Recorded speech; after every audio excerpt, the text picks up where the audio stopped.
Tonight, a plan by President Trump to try to ease sticker shock at the grocery stores. The president plans to waive import tariffs on ground beef, saying exporters have agreed to sell it for cheaper prices.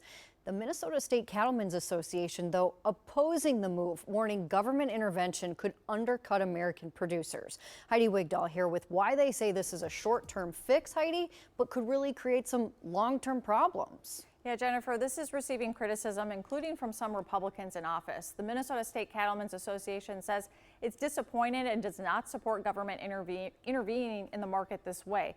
And the National Cattlemen's Beef Association called this a political move, as the president says the deal lasts for the next 90 days, with the association saying, quote, it is 100% about the 74 days between now and the midterm elections. At Schiefelbein Farms in Kimball, it's going to be a busy few months. Beef is everything to us. Don Schiefelbein says what we're looking at is an expansion.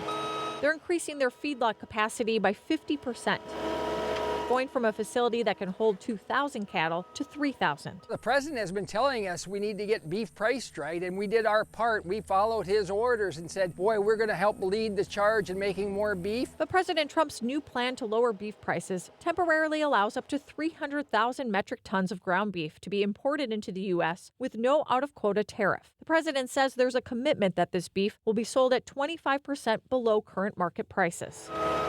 And it's just a big shot in the gut, right? Here we are doing exactly what we're supposed to. Then you have the government who really should not be involved in our business at all. Imagine any other business where the president comes out and single-handedly says, you need to make 25% less starting immediately. While beef prices remain at record highs, Don says what they've been doing has been working. If you look at the beef cattle market since June, cattle prices have gone down $400 per head. Those that are actually raising them are getting between 12%, give or take, less than what they were in June. This year, data from the U.S. Department of Agriculture reveals the U.S. cattle herd had shrunk to its smallest size since the 1950s.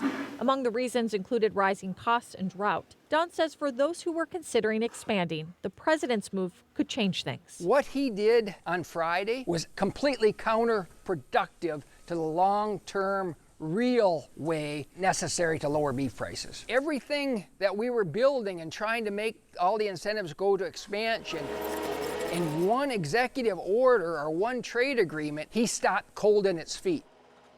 The National Cattlemen's Beef Association says this does nothing to create market confidence or encourage rebuilding the herd.